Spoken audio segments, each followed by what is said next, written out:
تو ان لوگوں نے ابتداءً دعوت و تبلیغ، اصلاح رسوم اور بدعقیدگیوں بدعتوں کے قلع کما اور خاتمے کے لیے محنت کی، اور یہ ہماری بنیاد یہی ہے. یہ تو سیاسی باتیں آ گئی، بعد میں مل گئی، اور اس پر کچھ لوگوں نے کچھ لوگ مذمت بھی کرتے ہیں. تو دین کی بنیاد اور دین کے کام کی بنیاد تو دعوت و تبلیغ ہے، اسلام کی اشاعت ہے، اور اس جماعت کا اصل قوام اور اصل بنیاد یہی تھا. اور اسی وجہ سے اس کو ایک حیثیت سے ناکام لوگ بولتے ہیں نتیجے میں، لیکن دینی اعتبار سے، سماجی اعتبار سے اس کو بہت بڑی کامیابی ملی.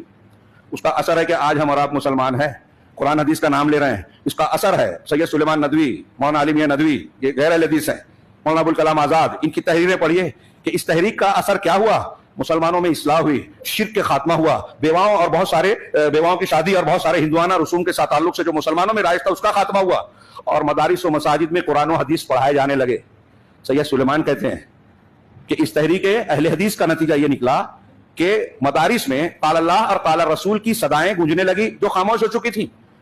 درس نظامی جسے کہا جاتا ہے، مدرسے میں بخاری، مسلم، ترمذی، ابن ماجہ حدیث کی یہ کتابیں نہیں پڑھائی جاتی تھی. پھر تحریک اہل حدیث کے نتیجے میں پڑھائی جانے لگی تو یہاں کے مدارس میں حدیثوں کو بطور دورہ صرف پڑھایا جاتا تھا، سمجھانے بجھانے کے لیے نہیں.